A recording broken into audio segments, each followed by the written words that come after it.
ఈ అద్భుతమైనటువంటి సమయంలో జీవగలటువంటి దేవుడు సిలువలో మాట్లాడిన 5వ మాటను ధ్యానం చేసుకుందాం. తల్ల వంచినట్లయితే చిన్న ప్రార్థన చేసుకుందాం. జీవం కలిగిన తండ్రి, నీకు వందనాలు. ఈ అద్భుతమైనటువంటి సమయంలో లోకాన్ని, ప్రపంచాన్ని తలకిందులు చేసే, జీవితాలను మార్చి నిత్య జీవానికి నడిపించి బ్రతుకులను కట్టే అద్భుతమైనటువంటి 7 మాటలలో 5వ మాటను ధ్యానం చేయడానికి మీరు మాకు ఇచ్చిన కృపను బట్టి స్తోత్రాలు తెలియజేస్తూ ఉన్నాం. ఈ 5వ మాట ద్వారా మా అందరితో మాట్లాడండి. ఆ రోజు నీ మాట ఈరోజు ప్రత్యేకంగా నీ దాసుని నోట మీరు పెట్టి మాతో మాట్లాడుతూ ఉన్నప్పుడు తండ్రి, హృదయాలు కదిలించబడాల, నీ ఉద్దేశము నెరవేర్చబడాల ప్రభువా. అటువంటి నీ యొక్క ఆత్మ సన్నిధిని ఉంచి ఆత్మకార్యాన్ని జరిగించి కృప చూపి ఏకీవించి ధ్యానంలో ఏకీవిస్తున్న వారందరినీ కూడా మీరు ప్రత్యేకమైన శక్తి చేత నింపి బలపరిచి సహాయము చేయమని యేసు నామములో అడుగుచున్నాము తండ్రి, ఆమేన్. పిల్లరా, పరిశుద్ధమైనటువంటి దేవుని గ్రంథంలో నుండి యోహాను సువార్త 19వ అధ్యాయము 28వ వచనంలో ఈ మాట రాయబడింది. తరువాత సమస్తమును అప్పటికి సమాప్తమైనదని యేసు ఎరిగి లేఖనము నెరవేరునట్లు నేను దప్పికొనుచున్నాను అన్నారు. ఈ 5వ మాట దప్పికొనుచున్నాను. ప్రియులారా, యేసు ప్రభువారు సిలువలో వేలాడుతూ ఆయన భయంకరమైనటువంటి చిత్రహింసలను అనుభవిస్తూ ఆ నరాలు తెగిపోయేలాగా అరికాలు నుండి నడినెత్తి వరకు ఆ యొక్క శరీరములో వేదన, నరాలన్నీ కుడుకుపోయేంత బాధ కలుగుతున్నప్పుడు అమ్మా బాబు అని అతను కేకలు వేయలేదు. కానీ ఇంచుమించుగా కొన్ని గంటలు సమయం తీసుకొని ఆయన అందరికీ అవసరమై జీవితాలను కట్టి బాగు చేసి బ్రతుకులను బంగారంలాగా మార్చేసేటువంటి 7 మాటలు. ఈరోజు 7 క్రైస్తవులకు, యావత్తు ప్రపంచానికి సంపూర్ణ సంఖ్య. ప్రియమైన మిత్రులారా, అటువంటి అద్భుతమైనటువంటి ఆ 7 మాటలలో 5వ మాటలో ఆయన అంటున్నాడు, దప్పికొనుచున్నాను, దాహం వేస్తుంది, దాహం కలిగి ఉన్నాను అంటున్నాడు. ప్రియమైన మిత్రులారా, మరి గతించినటువంటి ముందు రాత్రి పట్టబడి వారిని ఒకరి తర్వాత ఒకరు భయంకరమైనటువంటి ప్రశ్నల వర్షాన్ని కురిపిస్తూ ఆయనను ఇబ్బంది పెట్టినప్పుడు కానీ, తెల్లవార్లు ఆయనకు ఏమాత్రం విశ్రాంతి లేకుండా ఆయనను ఎక్కడికి పడితే అక్కడికి తిప్పినప్పుడు కానీ, వారికి నచ్చినట్టుగా తోసి ఇష్టం వచ్చినట్టుగా చేసినా ఆయనకి ఏ సమయంలో కూడా దాహం లేదు. కానీ సిలువను ఎక్కిన తరువాత ఆయన ఎందుకు దాహంగా ఉన్నాను అన్నాడంటే, ఆయనకు ఉన్నటువంటి దాహము శారీరకమైన దాహము కాదు, ఆయన త్రాగాలనుకున్నది మంచినీళ్ళు కాదు ప్రియులారా. ఎందుకంటే ఆయన భూమి మీదకు వచ్చినటువంటి తన ఉద్దేశం తండ్రి చిత్తాన్ని నెరవేర్చడానికి ఆయన వచ్చారు. తండ్రి చిత్తం ఏది అనగా నశించిపోతున్నటువంటి జనాంగము రక్షించబడాలి. ఈ భూమి మీద ఉన్నటువంటి ఏ ఒక్కరూ నాశనమైపోవడానికి వీల్లేదు, అంటే వారు నరకమునకు పోవడానికి వీల్లేదు అనేటువంటి ఉద్దేశంతో పరమ తండ్రి తన యొక్క కుమారుణ్ణి ఈ భూమి మీదకి మనందరి కొరకు పంపించారు. అయితే వాక్యము నెరవేరుట కొరకు మానవుడు చేసినటువంటి పాపములు ప్రాయశ్చిత్తం అవ్వాలి అంటే పరిశుద్ధునైనటువంటి వాడు పరిశుద్ధంగా పుట్టి పరిశుద్ధంగా ఎదిగి వారు పరిశుద్ధంగా రక్తాన్ని కార్చి ఆ రక్తాన్ని ప్రోక్షిస్తేనే మానవుడికి పాప విమోచన కలుగుద్ది అనేటువంటి ఉద్దేశంతో తన ఏకైక కుమారుణ్ణి భూమి మీదకి పంపించి కొంతకాలము పరిచర్య చేసి భూమి మీద తన రాజ్యాన్ని స్టార్ట్ చేసిన తర్వాత అనేక మంది రక్షించబడ్డారు. తన యొక్క సత్య సువార్త అనేక ప్రాంతాలకి ప్రకటించబడింది. అయినా ఇంకా ఈ సమాజంలో కొన్ని వేల కోట్ల మంది ప్రజలు ఇంకా ఉన్నారు కనుక వారందరూ కూడా రక్షణ పొందాలనేటువంటిదే తండ్రి అయిన దేవునికి ఉన్నటువంటి దాహం.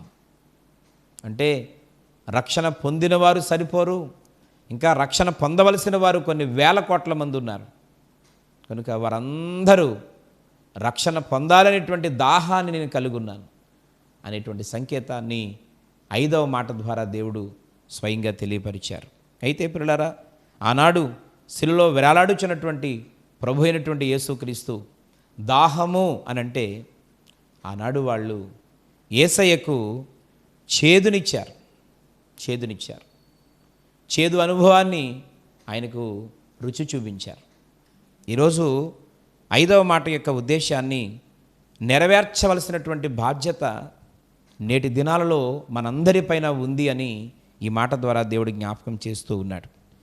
ప్రియమైన మిత్రులారా, ఆయన బ్రతికి ఉన్నప్పుడు, ఆయన సేవ చేస్తూ ఉన్నప్పుడు ఆయన నోట వచ్చినటువంటి కొన్ని ప్రసంగాలను మనం ఆలోచన చేస్తే, అనగా యోహాను సువార్త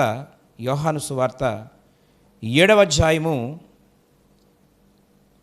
37వ వచనాన్ని మనం ఆలోచన చేసి చదివితే, ఆ పండుగలో మహాదినమైన అంత్యదినమున యేసు నిలిచి, ఎవడైనను దప్పిగొనిన ఎడల నా యొద్దకు వచ్చి దప్పి తీర్చుకొనవలెను అని పిల్లరా, యేసు ప్రభువారు ఒక పండగలో, ఆయన ఒక అద్భుతమైనటువంటి పండగలో ఆ వాక్యం చెప్తూ ఆయన లేచి నోరు తెరిచి ఆయన చెప్పిన ప్రసంగంలో ఒక అద్భుతమైన మాట ఏంటంటే, ఎవరికైనా దాహం వేస్తే, ఎవరైనా దప్పిక కలిగి ఉంటే నా యొద్దకు వచ్చి మీ దాహమును తీర్చుకోండి అని చెప్పాడు.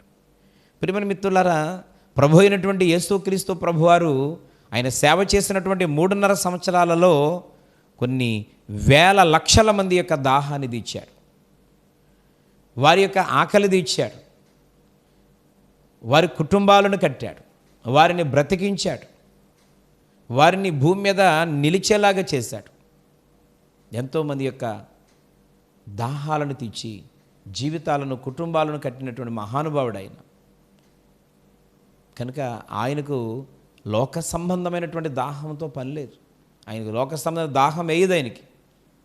కాబట్టి ఎవరైనాను దప్పికొంటే నా దగ్గరికి రండి అన్నాడు. అంత మాత్రమే కాకుండా ఆయన అందరి దాహాన్ని తీర్చిన దేవుడు ఆయన. మరి ఆయనకి దాహమా? అందరి దాహాన్ని తీర్చినటువంటి దేవునికి దాహం ఎందుకు వేస్తుంది? దేవుడికి దాహం ఏంటి అని ఆలోచన చేస్తే, ఆయన దాహం వల్ల నశించిపోతున్నటువంటి ప్రజల పట్ల ఆయన దాహం, నశించిపోతున్న ఆత్మల పట్ల ఆయనకున్న దాహం. ఈరోజు ప్రియమైన మిత్రులారా, సమాజంలో మనం ఆలోచన చేస్తూ ఉన్నప్పుడు అనేక మంది యవనస్తులు, పురుషులు, స్త్రీలు కూడా ఈ చివరి దినాల్లో చూస్తూ ఉన్నాం, ఎంత భయంకరంగా నాశనమైపోతూ ఉన్నారు. భయంకరమైనటువంటి అలవాట్లకు బానిసైపోయారు. ఈరోజు పిల్లారా, ఆ డ్రగ్స్కి అలవాటు పడిపోయారు. ఈరోజు తెల్లవారితే మనం చూస్తూ ఉన్నాం, పురుషులేమి స్త్రీలేమి, మనము పైకి వారు చాలా విలువైన వారు, మంచి హోదాలో ఉన్నవారు అనుకున్న వాళ్ళు కూడా ఈరోజు ఎంతోమంది కేసుల్లో ఇరుక్కుంటూ ఉన్నారు. ఇవన్నీ చూస్తూ ఉన్నప్పుడు మానవుడు ఈ భూమి మీద సంపాదిస్తున్నాను, ఉద్యోగం చేస్తున్నాను, వ్యాపారంలో ఉన్నాను, అద్భుతమైనటువంటి స్థితిని కలుగున్నానని గర్వపడుతూ కూడా ఇలాగ వారి విలువైన జీవితాన్ని చేతులారా నాశనం చేసుకుంటూ ఉన్నారు.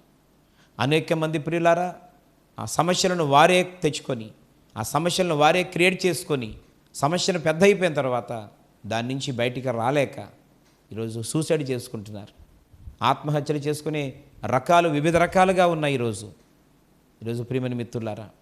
ఈ విధంగా కొంతమంది మరణము ద్వారా నశించిపోతున్నారు, కొంతమంది చెడు అలవాట్లకు బానిసైపోయి నశించిపోతున్నారు, మరికొంతమంది మూర్ఖత్వం వల్ల, వారికి తెలిసిందే వేదం, వారు చేసేదే కరెక్ట్, వారు నడిచే మార్గమే సరైన మార్గం.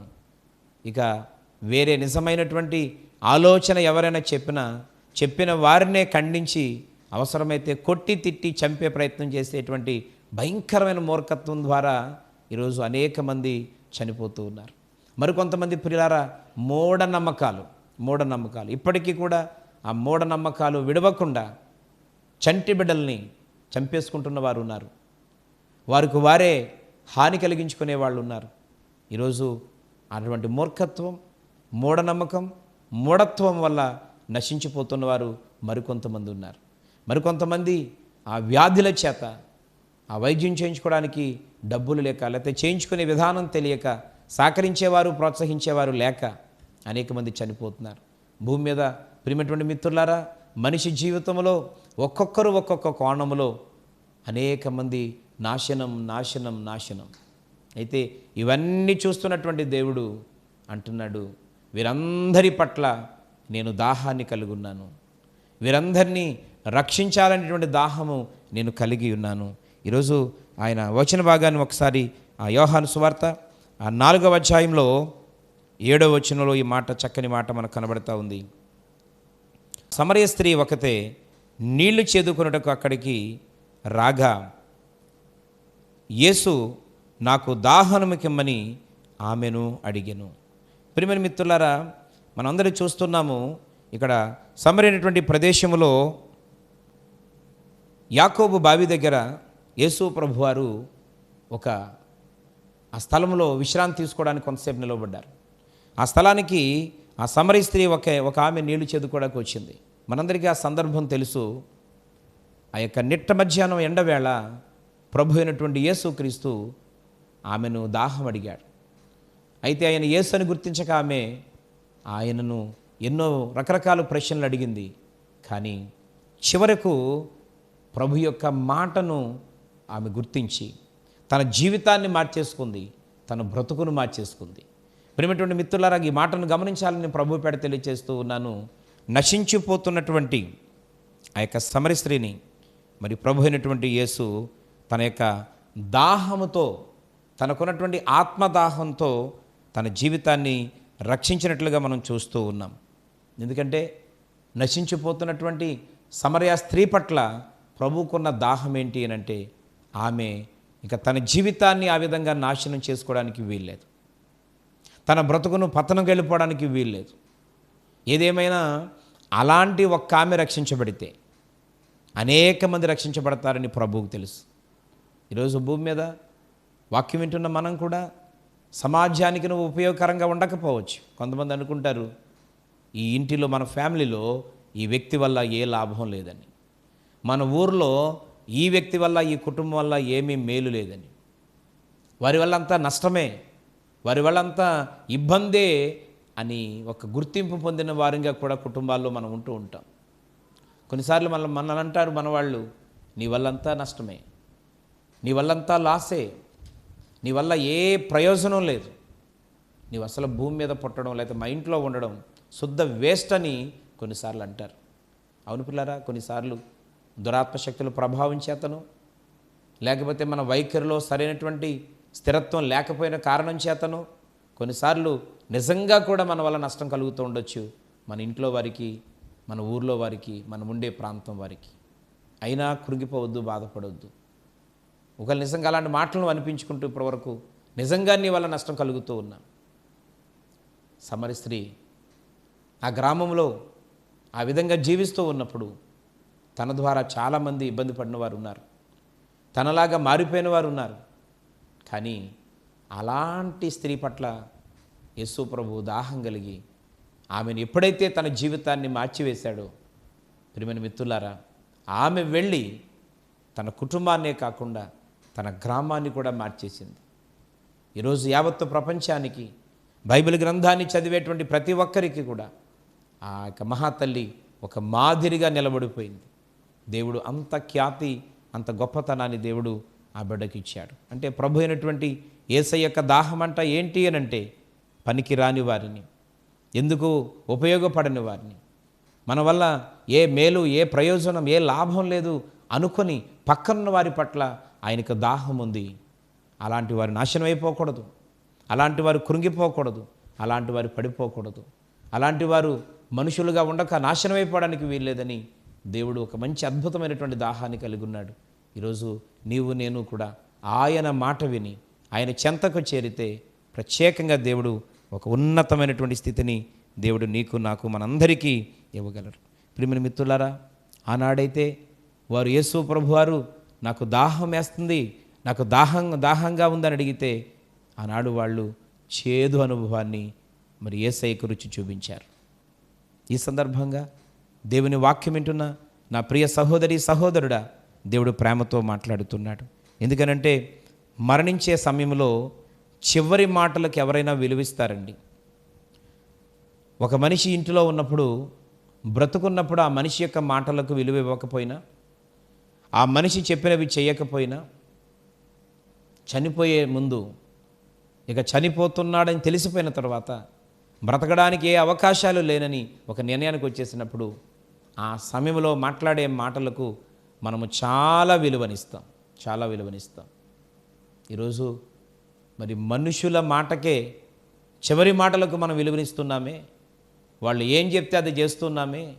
వాళ్ళు ఎలా జరగాలని కోరుకుంటే అలా జరిగించడానికి కష్టమైన ఇష్టమైన పరిస్థితులు అనుకూలంగా ఉన్నా లేకపోయినా ఈరోజు మనం ముందుకు వెళ్ళి సిద్ధపడుతున్నామే. ఈరోజు మరి ఆయన మరణము ముందు మాట్లాడినటువంటి 7 మాటలకు మనం ఎందుకు విలువనివ్వలేకపోతున్నాం? ఈరోజు ఈ సందర్భంగా మాట్లాడుతున్న 5వ మాట ప్రకారం ఆయన దప్పిక ఎందుకు తీర్చలేకపోతున్నాం? ఆయన దాహం అంతా మన కొరకే కదా. ఆయన దాహం నువ్వు బాగుపడాలనే కదా.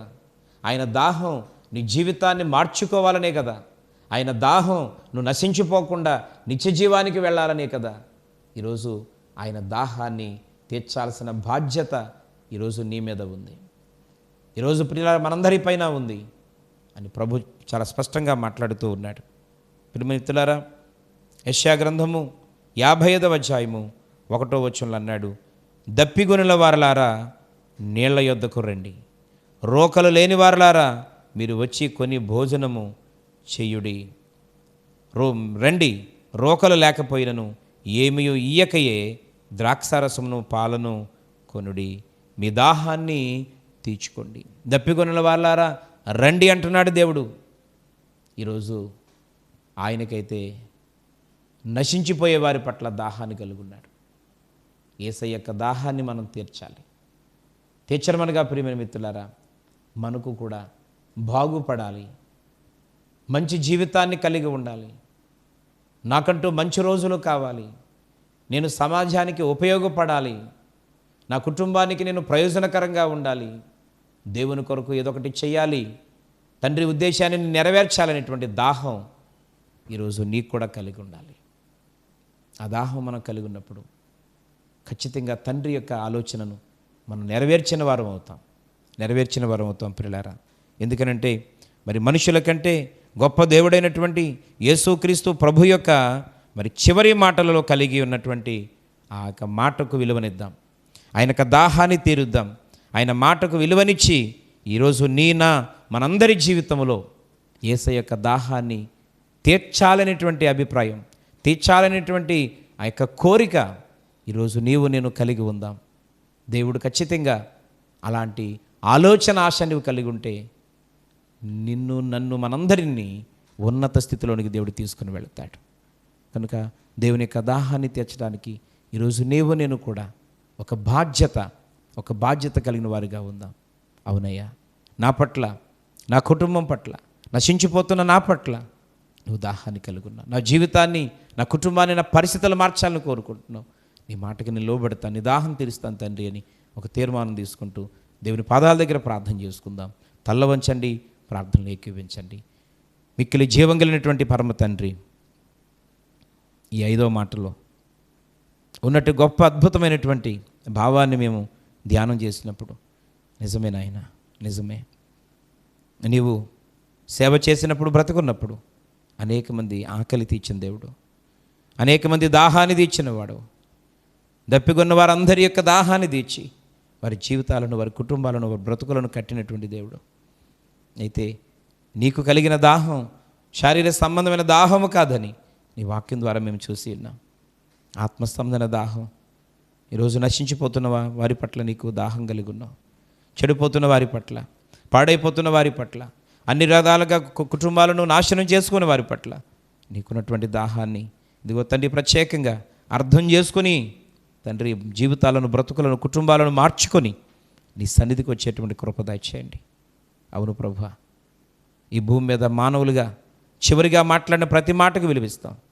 ఈరోజు దేవుడమైనటువంటి నీ మాటకు మేము విలువ ఇవ్వడానికి మీ కృప, మీ సహాయము దయచేయమని ప్రార్థన చేస్తున్నాను.